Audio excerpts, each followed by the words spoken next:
Okay guys, make sure to like, comment, and subscribe. Now, fasten your seatbelts. Here we go. Alright guys, I'm back and this is video number 2 for Friday, January the 3rd, and it is now 10:53 p.m. Eastern Time. We're going to just pick up from where we left off in the last video and continue on with some news items, so let's get to it.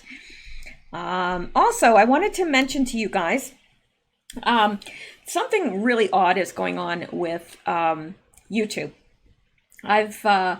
This is the only month that I've gained, like, the number of subscribers has remained the exact same all month. So if you are subscribed and you want to stay subscribed, then please make sure that you are still subscribed, because they drop people from my subscriber list. And if you know of anyone that you think might enjoy this channel, pass it along to them as well. I know it's not a numbers game, and there's probably a lot more people that see these videos than it says sees them.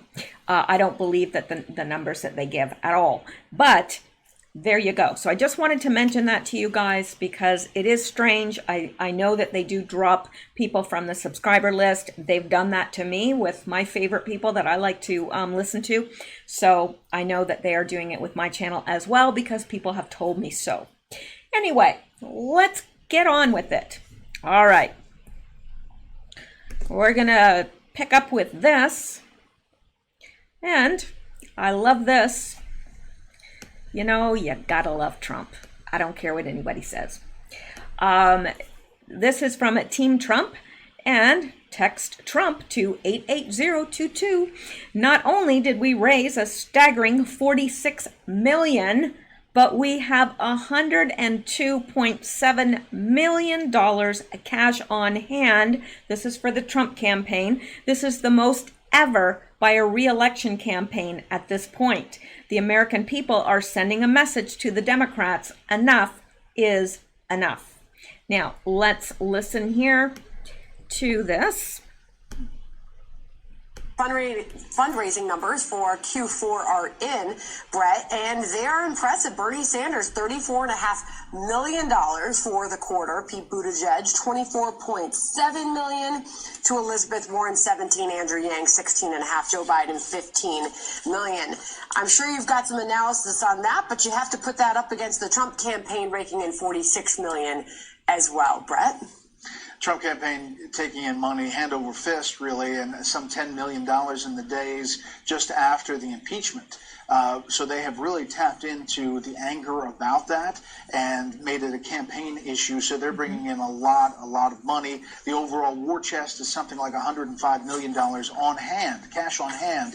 That is a big pot to play from. Meanwhile, the fundraising numbers for Q4 are in. Okay, and that's it. It's just starting over again. So yeah, I think people are translating their anger into money, and they're supporting Trump because they see very clearly what the Democrats are trying to do to him. And you know what? If they keep it up, people are just going to keep donating to Trump, and they are leaving the Democratic Party in record numbers. That's just going to continue. People are seeing through this charade. It's a farce, and people see it.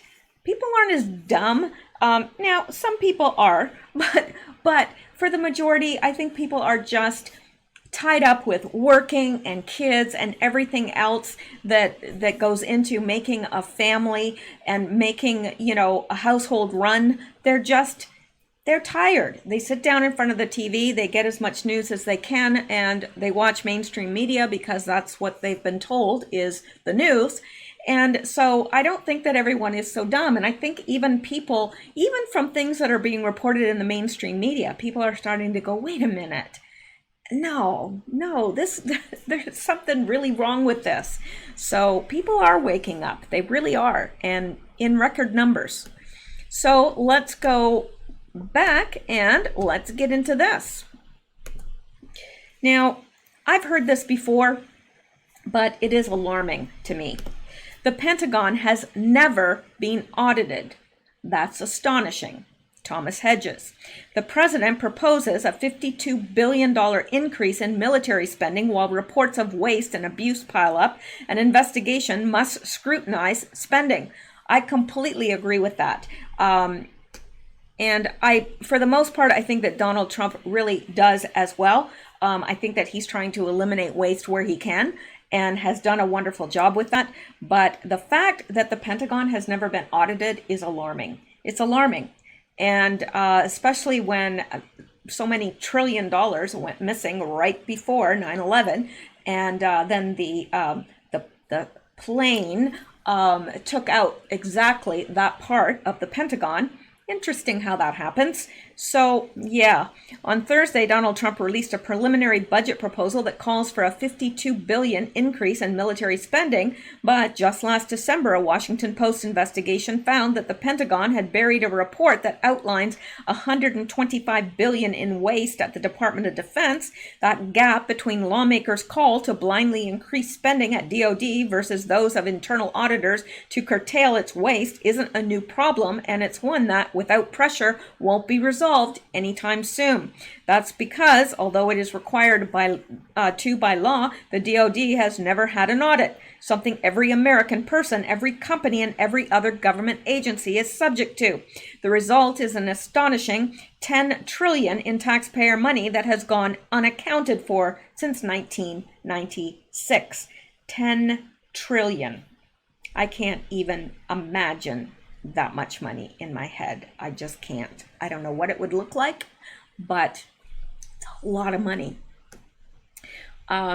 So, over the past 20 years, the Pentagon has broken every promise to Congress about when an audit will be completed or would be completed. The director of the Audit the Pentagon Coalition, Rafael DeGennaro, told The Guardian, meanwhile, Congress has more than doubled the Pentagon's budget. Legislation in the early 1990s demanded that all government agencies had annual audits, but the Pentagon has exempted itself without conscience for 20 years now, telling the Government Accountability Office that collecting and organizing the required information for a full audit is too costly and time-consuming. In the meantime, the GAO and Office of the Inspector General have published an endless stream of reports documenting financial mismanagement, $500 million in aid to Yemen, and we know where a lot of that foreign money goes. It comes back to lawmakers, right? Because there is no accountability for that money at all. It goes to a foreign government, and where it goes from there, nobody knows, but a lot of it ends up in lawmakers' pockets to influence the U.S. So, yeah. Anyway, let me see, $500 million in aid to Yemen, lost here, $5.9 billion in supplies, lost there. We're not going to go off onto all those rabbit trails. $8,000 spent on helicopter gears that really cost $500. As reports and news articles about waste and abuse at the Pentagon pile up, prominent voices from across the political spectrum, from Bernie Sanders to Ted Cruz to Governor Norquist, are expressing support for a full audit of DoD. In a 2013 video message to the whole of the Defense Department, then Secretary of Defense Chuck Hagel told employees that the department's non-compliance was unacceptable. During this past election cycle, both the Democrat and Republican platforms called for the Pentagon's audit. But despite broad support, the issue has remained stagnant in Washington. I really can't figure it out, Democratic Party representative for California, Barbara Lee, told The Guardian. When legislatures get around to tackling waste, they go after domestic agencies and community organizations, but they never go after the Pentagon, she said.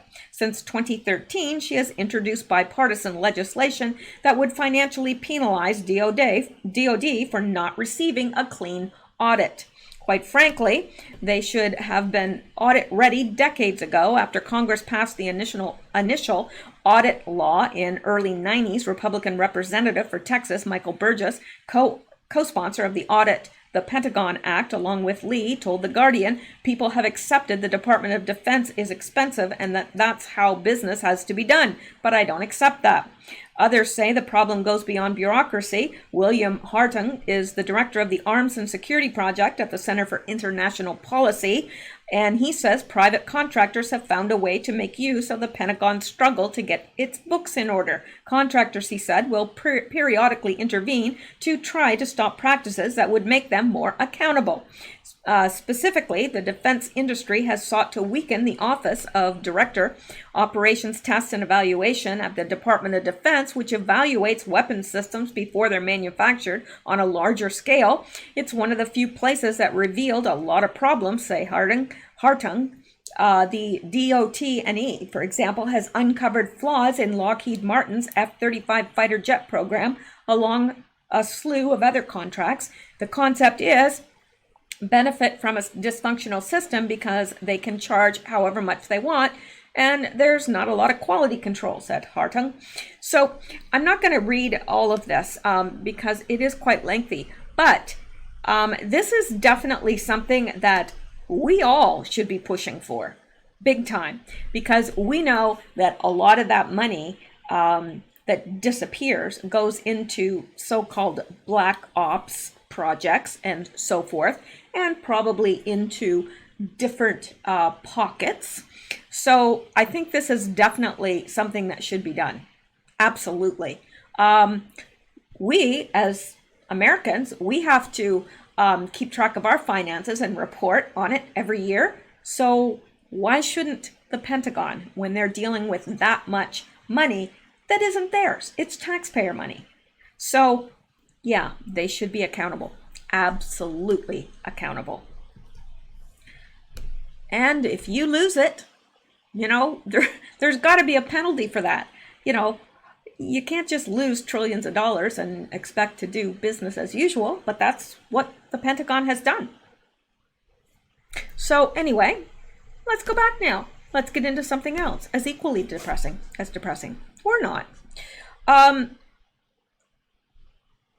Now, I can't remember what this is, but let's take a look at it because it must be something good. I wouldn't give you no junk now. No, I wouldn't. Nothing says, oh yes, nothing says Happy New Year quite like giving taxpayer-funded health care to illegal aliens. Yes! Free health care for everyone. Yes, throw it. Just give all the money away. Sure. We weren't using it. Yes, we were. Yeah.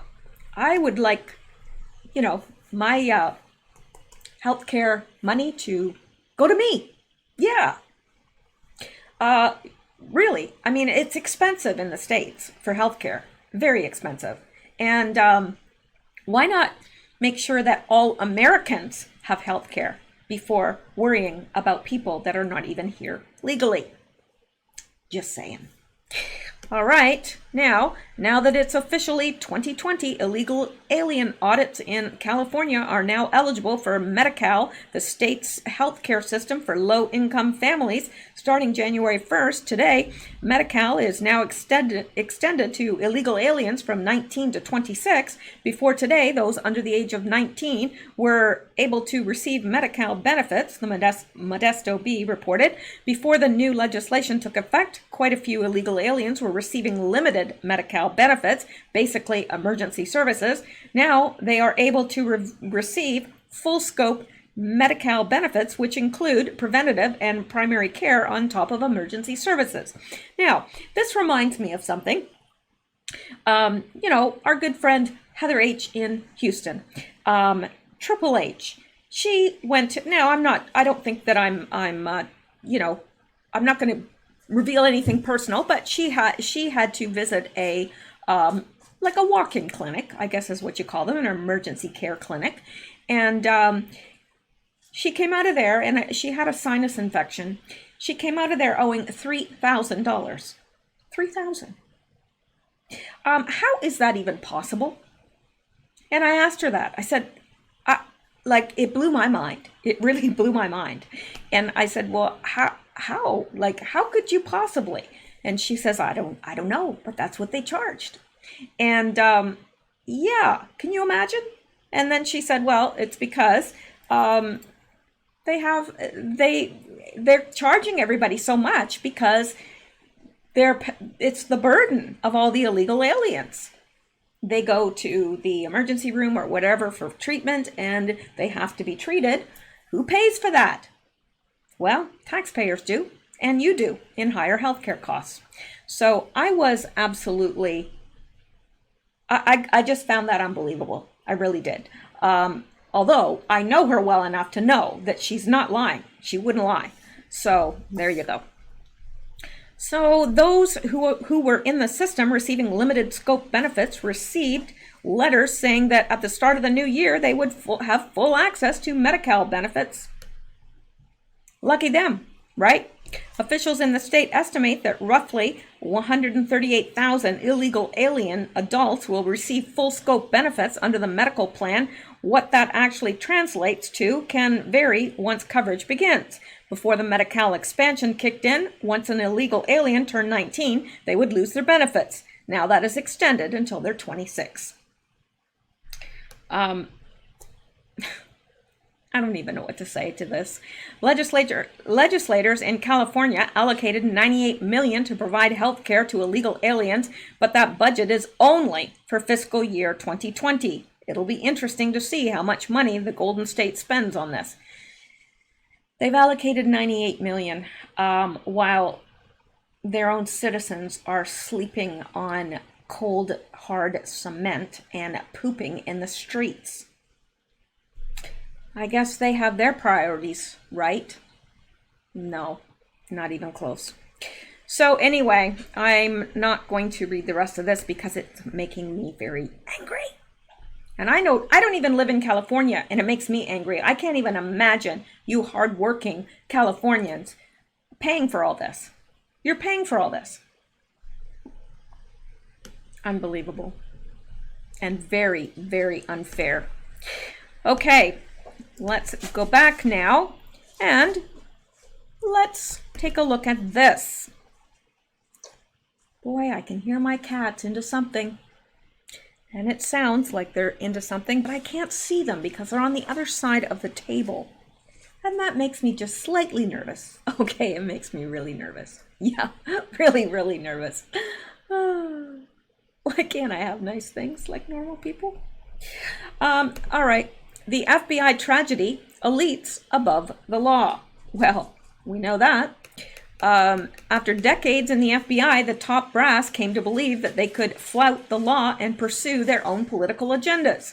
One of the media and Beltway orthodoxies we constantly hear is that just a few bad apples under James Comey at the FBI explain why so many FBI elite have been fired, resigned, reassigned, demoted, or retired, or just left for unexplained reasons. The list is long and includes Director James Comey himself, Deputy Director Andrew McCabe, Counterintelligence Agent Peter Strzok, Attorney Lisa Page, Chief of Staffs James Rybicki, General Counsel James Baker, Assistant Director for Public Affairs Mike Cortan, Comey's Special Assistant Josh Campbell, Executive Assistant Director James Turgle, Assistant Director for Office of Congressional Affairs Greg Bauer, Executive Assistant Director Michael Steinbach, and Executive Assistant Director John Ciacoloni. I'm not pronouncing that right. I already know that. In short, it's about every growing scandal of the past 2 years: FISA, illegal leaking, spying on a presidential candidate, lying under oath, obstructing justice. Someone in the FBI is involved. We are told, however, that the FBI culture and institutions are exempt from the widespread wrongdoing at the top. Such caution is a fine and fitting thing given the FBI's more than a century of public service. Nonetheless, many of those caught up in the controversies over the Russia collusion hoax are not recent career appointees. Rather, many came up through the ranks of the FBI, and that raises the question, for example, of where exactly Peter Strzok, 22 years in the FBI, learned that he had a right to interfere in a U.S. election to damage a candidate that he opposed. And why would an Andrew McCabe, over 21 years in the FBI, think he had the duty to formulate an insurance policy to take out a presidential candidate? Or why would he even consider overseeing an FBI investigation of Hillary Clinton's improper use of emails when his wife had been a recent recipient of a Clinton-related PAC money? And why would McCabe contemplate leaking confidential FBI information to the press, or even dream of setting up some sort of operation to remove a sitting president under the 25th Amendment?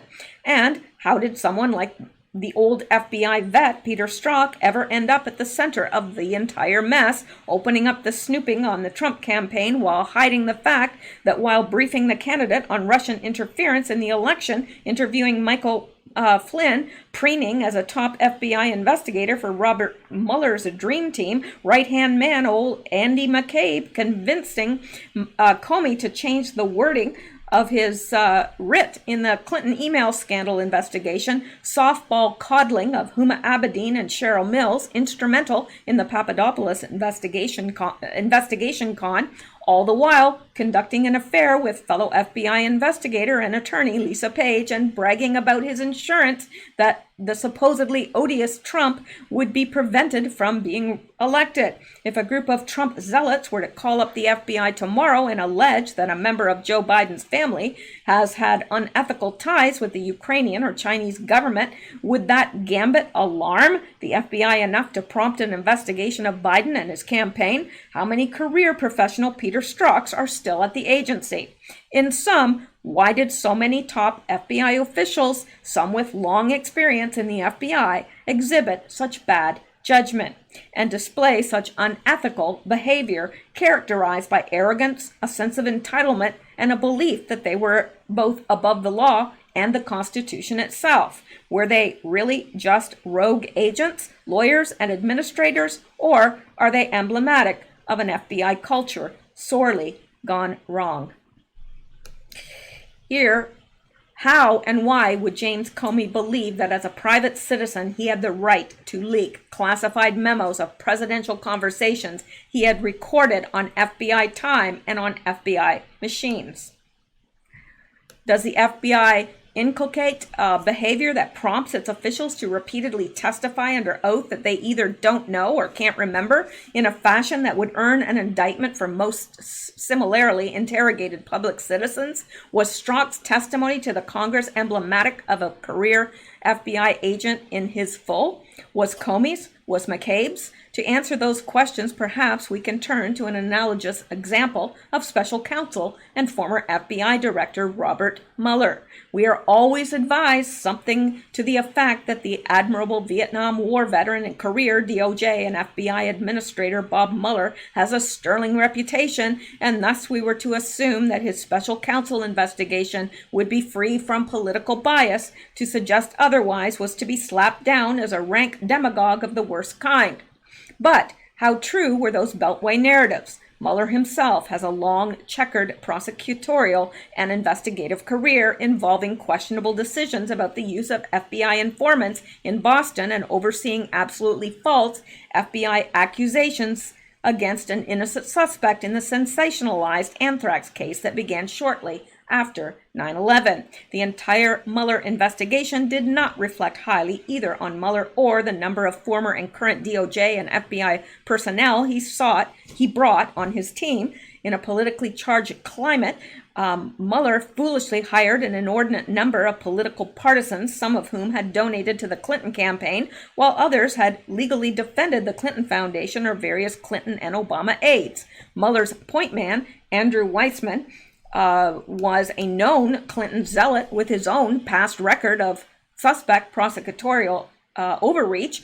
Mueller did not initially disclose why FBI employees Lisa Page and Peter Strzok were taken off his investigative team, and he staggered their departures to suggest that their reassignments were normal rather than a consequence of the couple's unprofessional personal behavior and their textual record of rank Trump hatred. Mueller's very appointment was finessed by former FBI Director Mueller's friend James Comey and was largely due to the hysteria caused by Comey's likely felonious leaks of confidential and classified FBI memos, a fact of no interest to Mueller's soon-to-be expanded investigation. During the investigation, Mueller was quite willing to examine peripheral issues such as the scoundrelly behavior of former Trump lawyer Michael Cohen and the inside lobbying of Paul Manafort for foreign governments. Fine, but Mueller was curiously more discriminating in his non-interest in crimes far closer to the allegations of Russian collusion. That is, he was certainly uninterested about how and when the basis for his entire investigation arose. The unverified and fallacious Steele dossier that had been deliberately seeded among the FBI, CIA, and DOJ to achieve official imprimaturs. I don't think I've ever come across that word before. Imprimaturs. So it could then be leaked to the press to ruin the campaign, transition, and presidency of Donald Trump. Mueller's team also deliberately edited a phone message from Trump counsel John Dowd to Robert Kellner, General Michael Flynn's lawyer, to make it appear incriminating and possibly unethical or illegal. Only after a federal judge ordered the full release of the transcript did the public learn the extent of Mueller's selective and misleading cut and paste of Dowd's message.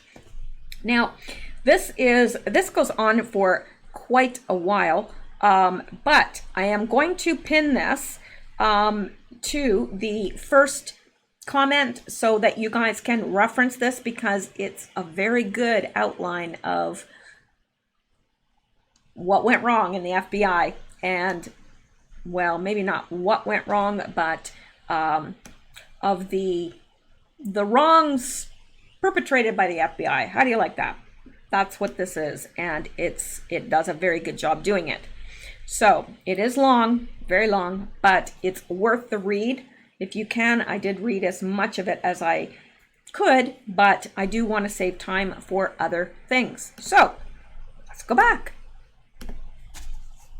And can't remember what this is, but must be good.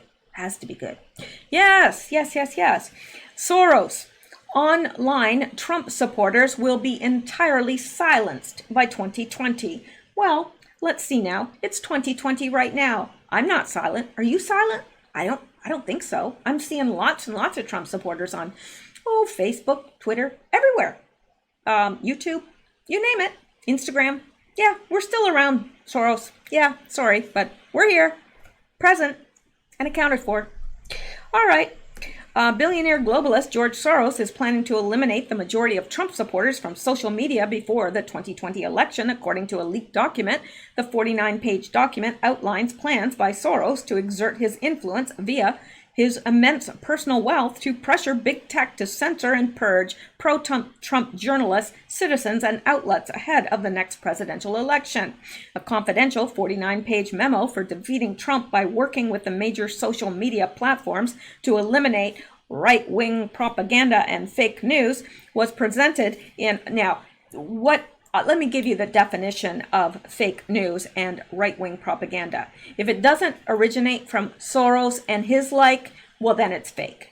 That's how they want the narrative to spin itself out. They want whatever they say, oh, that's real. That's real, that's truth, that's whatever. But anything anyone says to the contrary, that's fake. It's fake propaganda. That's how that works. So, yeah. Confidential, okay, for defeating Trump by working with the major social media platforms to eliminate right-wing propaganda and fake news was presented in January 2017 by Media Matters founder David Brock at a retreat in Florida with about 100 donors, the Washington Free Beacon reported at the time. The document obtained by the Free Beacon states that Media Matters and other Soros-funded groups have access to raw data from Facebook, Twitter, and other social media sites so they can systematically monitor and analyze this unfiltered data. WeekingTimes.com reports the full confidential memo, which reads like a subversive political manifesto, was written by American liberal political activist and author David Brock, also the founder of Media Matters for America. entitled Democracy Matters, A Strategic Plan for Action, and composed in early 2017. It lays out the Democratic plan to oppose Trump's presidency at all costs by waging a daily media war. And we have been feeling the results of this strategy since Trump took office. And after nearly 2 years as president, the media, well, it's longer than that now, the media landscape is in utter chaos, and the population is more divided than it has been since the American Civil War. Regarding Soros, he is a known financier of Media Matters, of which he has supported since 2010 in an overt effort to counter news organizations like Fox News. Soros has developed the reputation of being the world's leading agitator, propaganda bankroller. Yeah, he is. Media Matters is one of the few groups that attempts to hold Fox News accountable for the false and misleading information they so often broadcast. I am supporting Media Matters in an effort to more widely publicize the challenge Fox News poses to civil and informed discourse in our democracy. That is a quote from George Soros. The effort to censor social media began in earnest with the election of Trump, which saw the rollout of the term fake news, and the Brock memo clearly outlines how this plan was intended to bring about the resulting censorship we see today. Furthermore, the memo discusses how big tech companies like Google, Facebook, and Twitter, all of which are openly censoring user accounts today, will be recruited and called upon to collude with the Soros and Brock agenda in order to manipulate the political landscape. Wouldn't you call that foreign interference? I sure would. Collusion between Media Matter and social media platforms runs rather deep, as noted by WND. The document claims Media Matters and far-left groups have access to raw data from Facebook, Twitter, and other social media sites, so they can systematically monitor and analyze this unfiltered data. The earlier we can identify a fake news story, the more effectively we can squash it, the memo states. With this new technology at our fingertips, researchers monitoring news in real time will be able to identify the origins of a lie with mathematical precision, creating an early warning system for fake news and disinformation. Final thoughts. Again, if open censorship of America independent media is allowed to take root, everyone will suffer in the long run. While politics may seem like the biggest game in town, above this spectacle are the values and traditions that have made this country worth living in. Once this is gone, America will be totally unrecognizable, and billionaires like Soros will become our de facto kings and lords. That is so true, and we see, there's no sense in anybody saying, oh, I don't believe that. We're seeing it. We're seeing it every single day. Every single day. So I don't know how that's going to change. We may have to come up with our own social media platforms and our own forms of news, really, because it's just not working. We can go with these other big companies, but little by little, the environment is getting far too hostile for people with alternate opinions or views. Used to be that alternate opinions and views were welcomed. Why wouldn't they be? But not anymore.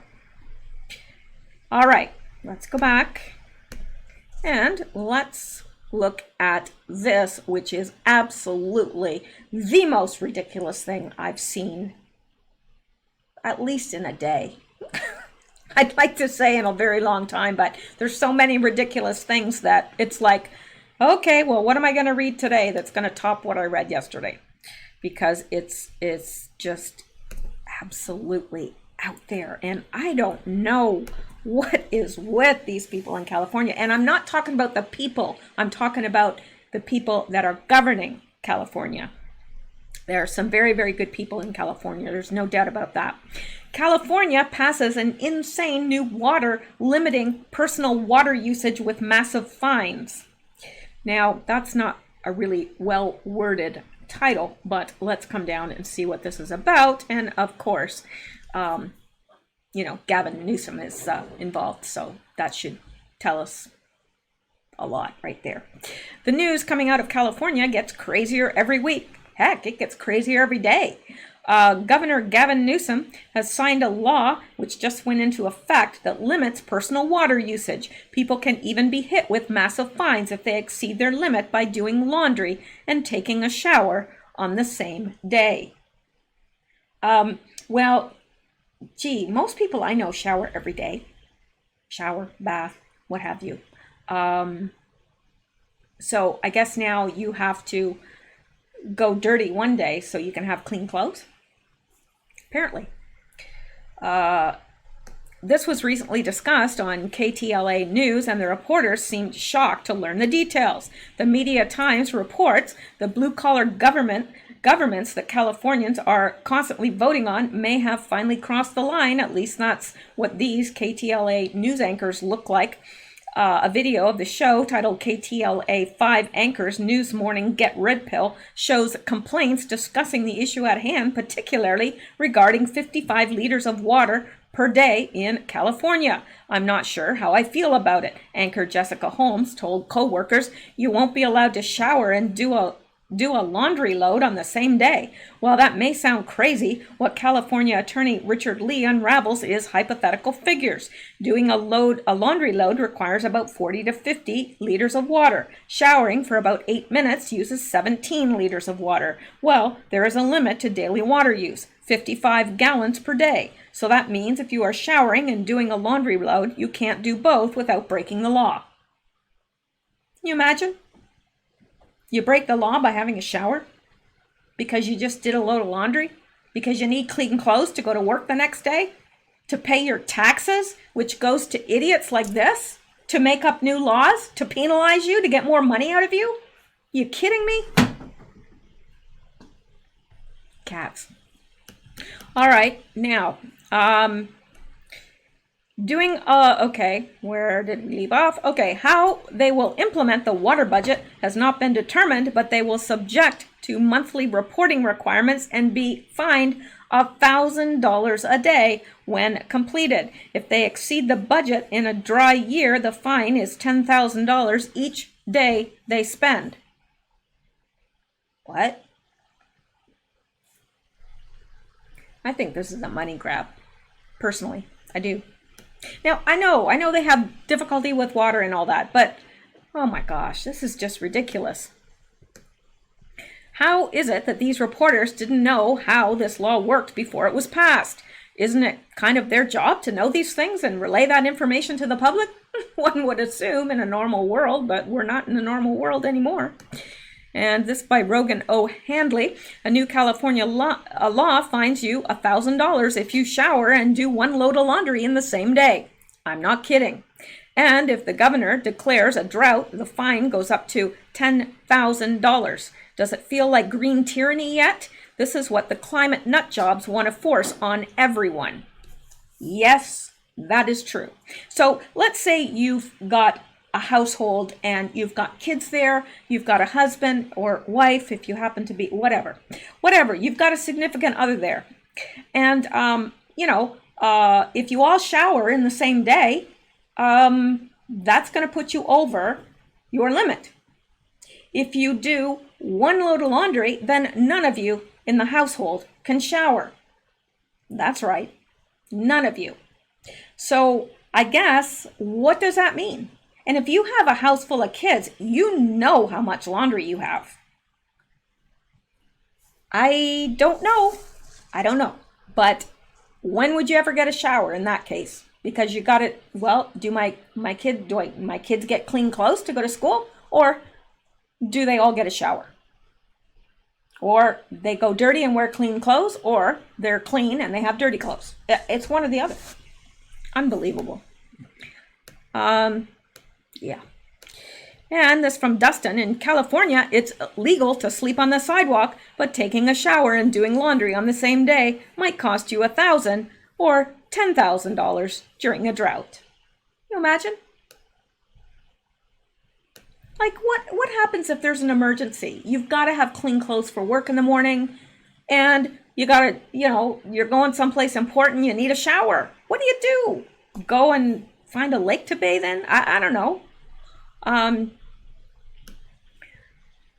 Why are the people of California putting up with this? I don't know. I guess they don't have much choice, do they? But I bet you people will be going out and buying water, and really, I bet you they will. I'm telling you, if I had to choose between, well, $1,000 a day, that's a pretty big fine. So I wouldn't want to go over my usage.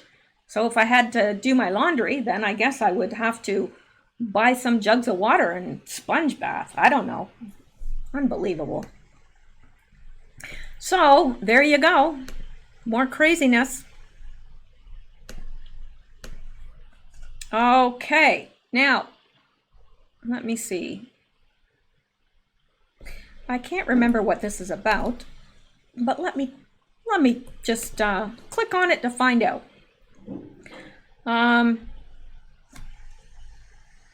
Says Mueller launched FBI raids to target congressman, protect deep state official in Russia accused of running Nazi party. So let's take a look at this. Well, you know what? Let's not, because this is old. So wherever I dug that up from, I don't know. Sometimes I wonder about myself, and then other times I don't wonder, I know. Yeah, I don't. Weird. Okay, now this is new, and this is very interesting. I did check this out. It's true. Because I was like, I don't know if that's true or not, but it is true. So, and I've been trying to look into the leadership at this university because something's not right somewhere. Queen's University Belfast, very prestigious university. It's our pleasure to introduce Hillary Clinton as our 11th chancellor and first female chancellor. Welcome to the QU Belfast family, Hillary Clinton. Right. And here she is. Queen's University Belfast Chancellor Secretary Hillary Rodham Clinton. And it is true. I did check it out. I have also been looking into the leadership there at the university as well to see if anything, jumps out and slaps me. So I will keep you abreast of that. So that is it tonight, and it's getting late anyway, so I will stop for tonight. I'll have more tomorrow. I sure will. So thank you guys for listening. I appreciate it. Make sure if you want to be subscribed that you are still subscribed. And thank you guys so much. Those of you that donate, those of you that pray for the channel, those that encourage, send little notes of encouragement. It's so helpful and appreciated, very appreciated. I really do have the best listeners on YouTube. I know people think that I'm trying to pander to you guys somehow by saying that, but all you have to do is look at the comments in my videos and you'll see the quality of people that are here. Really, I'm not making this up. And I've had so many other people comment on that. People that know me personally say, my gosh, you've got nice people on your channel. Yeah, I do. I've got awesome people. I don't know why I deserve them, but I'm glad that you're there. So thank you guys, and I will be back tomorrow. You guys stay safe, stay well, stay blessed, and keep seeking truth because deception bites. And be on the lookout, because with this attack over, on the Soleimani guy, who knows what that's going to bring here. So just please be aware, stay aware of your surroundings at all time. And just because you live in the middle of nowhere doesn't make you safe. Not anymore. So anyway. Have a great night. Yeah, I say all that and then go, have a great night. You might be blown up in your sleep, but have a great night. No, I don't believe that. I believe that we are as safe as we've always been. And I say as safe as we've always been because we've never been safe, really, not since 9/11. The whole world has changed. So just be cautious, pay attention, and I will talk to you guys tomorrow. Hopefully, I hope you'll be here. I'll be here. So good night.